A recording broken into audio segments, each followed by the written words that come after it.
Hello everyone, welcome back on my YouTube channel. मेरा नाम है रवि और आज के इस वीडियो में हम बात करेंगे कि बीपीओ प्रोफाइल होता क्या है, बीपीओ में जॉब कैसे मिलती है, इसकी एलिजिबिलिटी क्या है और एज अ फ्रेशर इसकी सैलरी क्या रहती है। इन्हीं सारी टॉपिक्स पे आज हम बात करेंगे। तो प्लीज़ अगर आप इस चैनल पे नए हैं तो प्लीज़ चैनल को सब्सक्राइब कर दीजिए, बेल आइकन को ऑन कर दीजिए ताकि आगे आने वाली वीडियो आपसे मिस ना हो। तो चलिए स्टार्ट करते हैं, आपका ज़्यादा समय ना लेते। अब बात करते हैं कि बीपीओ आखिर होता क्या है। ठीक है, बीपीओ एक थर्ड पार्ट ऑफ ऑर्गेनाइजेशन है। बीपीओ का जो फुल फॉर्म है बिजनेस प्रोसेस ऑफ आउटसोर्सिंग। ठीक है, इंडिया में बहुत सारी ऐसी कंपनीज है जो अपना काम खुद ना करके दूसरी कंपनी से अपना काम करवाती है, तो इसे हम बीपीओ बोलते हैं। दूसरी कंपनी इस कंपनी के लिए अपना काम करती है। ठीक है, तो ये एक बीपीओ है, बिजनेस प्रोसेस ऑफ आउटसोर्सिंग है।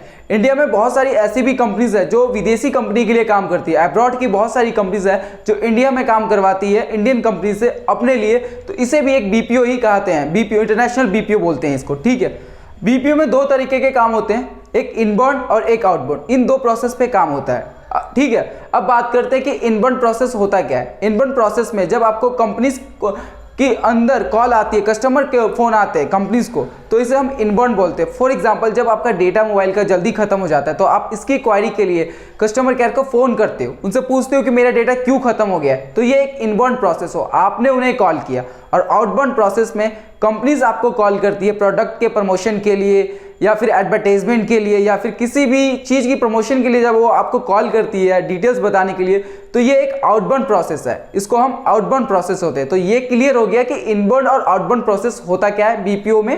ठीक है, अब बात करते हैं कि क्या बीपीओ को ज्वाइन करना चाहिए या नहीं। ये बहुत सारे दोस्तों ने मुझसे पूछा, मेरे जो रिसेंटली 12th क्वालिफाई किए हैं मेरे दोस्तों ने, उन्होंने मेरे से ये क्वेश्चन किया कि रवि हमें बीपीओ ज्वाइन करना चाहिए या नहीं करना चाहिए। फिर मेरे माइंड में आया कि चलो यार इसके ऊपर एक वीडियो बना देते कि क्या बीपीओ को ज्वाइन करना चाहिए या नहीं करना चाहिए। ये बहुत ही इंपॉर्टेंट पॉइंट है कि बीपीओ को ज्वाइन करना चाहिए या नहीं करना चाहिए। ठीक है, तो मैं आपको बताना चाहूंगा कि बिल्कुल आपको बीपीओ को ज्वाइन करना चाहिए, क्योंकि इससे आपकी कम्युनिकेशन स्किल्स काफ़ी ज़्यादा इंप्रूव हो पाएगी। आफ्टर 12th आप लोगों के पास कोई स्किल्स नहीं होता, आप एज अ फ्रेशर होते हैं, आपको बात करना भी नहीं आता कि अपने से सीनियर लेवल के लोगों से कैसे बात करते हैं। तो इसके लिए आपको बीपीओ को ज्वाइन करना चाहिए। इससे आपकी कम्युनिकेशन स्किल्स ज़्यादा इंप्रूव हो जाएगी, आपकी पर्सनैलिटी काफ़ी और ज़्यादा डेवलप हो पाएगी, आपके अंदर काफ़ी ज़्यादा इंप्रूवमेंट हो पाएगी। बिल्कुल आपको बीपीओ को ज्वाइन इसलिए करना चाहिए। ठीक है, अब बात करते हैं बीपीओ को कितने टाइम तक काम करना चाहिए। बीपीओ में आप लॉन्ग टर्म के लिए काम मत कीजिए, शॉर्ट टर्म के लिए काम कीजिए। आप 6 से 1 साल के अंदर बीपीओ को रिजाइन करके किसी अदर प्रोफाइल में चले जाइए, क्योंकि बीपीओ में लॉन्ग टर्म करियर नहीं है, शॉर्ट टर्म है। केवल 6 से 1 साल के लिए इसमें आप बेस्ट करियर कर सकते हैं। आपके अंदर इंप्रूवमेंट आ जाएगी, जब आपकी पर्सनालिटी डेवलप हो जाएगी, जब आपकी कम्युनिकेशन स्किल्स काफ़ी ज़्यादा इंप्रूव हो जाएगी, तो आप इजीली उस जॉब को छोड़ के किसी अदर प्रोफाइल में चले जाइए, क्योंकि उस प्रोफाइल में आप ग्रो कर पाएंगे। बीपीओ में आप ज़्यादा टाइम के लिए ग्रो नहीं कर पाएंगे। 2 साल, 3 साल, 4 साल, 5 साल के बाद आपको खुद ही लगने लगेगा कि नहीं, इस प्रोफाइल में कोई करियर नहीं है। मैं भी बीपीओ में काम कर चुका हूँ, मुझे भी फील हुआ कि यार बीपीओ में करियर नहीं है, तो इसलिए मैंने क्विट करके दूसरी प्रोफाइल में चला गया। ठीक है, तो आपको बीपीओ एक शॉर्ट टर्म के लिए ज्वाइन करना चाहिए। आपको इतना पता चल गया। अब बात करते हैं इसकी एलिजिबिलिटी की, आखिर इसकी एलिजिबिलिटी क्या है। तो इसकी एलिजिबिलिटी 10th पास है, आप मिनिमम 10th पास होना चाहिए और पोस्ट ग्रेजुएशन के बाद भी आप इस जॉब को कर सकते हैं, कोई इश्यू नहीं आई है आपको इस जॉब को करने के बाद। अब बहुत सारी कंपनीज ऐसी होती है जो मिनिमम 12th पास मांगती है, 12th टू पोस्ट ग्रेजुएशन के बाद भी आप इस जॉब को कर सकते हो। ठीक है, तो आपको ये भी क्लियर हो गया कि इसकी एजुकेशन की जो रिक्वायरमेंट है वो कितनी थी। 10th पास आप होनी चाहिए मिनिमम, और मैक्सिमम आप पोस्ट ग्रेजुएशन, आपको कोई प्रॉब्लम नहीं आएगी। बात करते हैं बीपीओ प्रोफाइल में आखिर आपको जॉब कैसे मिलेगी। तो आप सबसे पहले अपना एक रिज्यूम बनवाइए। आप खुद से भी बना सकते हैं रिज्यूम को, या फिर साइबर कैफे से भी बनवा सकते हैं एक रिज्यूम को। आप सबसे पहले साइबर कैफे जाइए और उनसे बोलिए कि भैया बढ़िया सा रिज्यूम बना दीजिए, वो आपके लिए एक बढ़िया सा रिज्यूम तैयार कर देगा। आफ्टर रिज्यूम आप अप्लाई करना, जॉब सर्च करना स्टार्ट कर सकते हैं। आप प्लेसमेंट एजेंसीज के पास जा सकते हैं, naukri.com हो गया, लिंक्डइन हो गया, मॉन्स्टर हो गया, sign.com हो गया। इन पे जाके आप अपने रिज्यूम को अपलोड कर सकते हैं। सबसे पहले आपको प्रोफाइल क्रिएट करना होगा। अपना प्रोफाइल बनाने के बाद आप वहाँ पे भी अपना रिज्यूम को अपलोड कर सकते हैं, या फिर कंसल्टेंसी के थ्रू भी आप जॉब ले सकते हैं, आप कंसल्टेंसी का पता कर सकते हैं, उनके थ्रू भी आप जॉब कर सकते हैं। या फिर एक बढ़िया ऑप्शन है, यदि आपका कोई फ्रेंड या रिलेटिव बीपीओ प्रोफाइल में जॉब कर रहा हो तो आप उनके थ्रू भी जॉब कर सकते हैं। आप उनसे बोल सकते हैं कि आप मेरा इंटरव्यू फिक्स करा दीजिए, आप मेरी लिए कंपनी में बात कर लीजिए, तो वो आपके लिए कंपनी में बात कर लेगा और आपका इंटरव्यू फिक्स कर देगा। आप जाके वहाँ पे अपना इंटरव्यू दे सकते हैं और आप सेलेक्ट आफ्टर इंटरव्यू आप इजीली उस जॉब को कर सकते हैं, उसमें कोई प्रॉब्लम नहीं आती।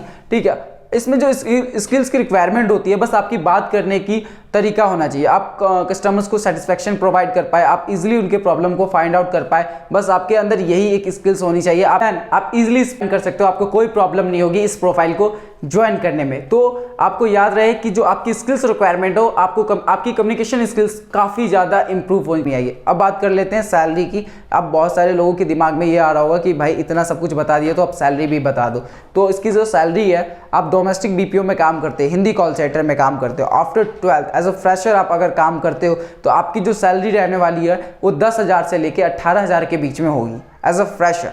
और एज अ एक्सपीरियंस, अगर आपके पास 1 साल का एक्सपीरियंस है, 6 महीने का एक्सपीरियंस है, तो आपकी जो सैलरी होने वाली है वो 15,000 से लेके 20,000 के बीच में आपकी सैलरी रहेगी। ठीक है, और इंटरनेशनल कॉल सेंटर की बात करूँ तो इंटरनेशनल कॉल सेंटर में सैलरी के अलावा भी बहुत तरह की फैसिलिटी आपको दी जाती है। आपको कैब की फैसिलिटी दी जाती है, इवन आपको मील की फैसिलिटी दी जाती है।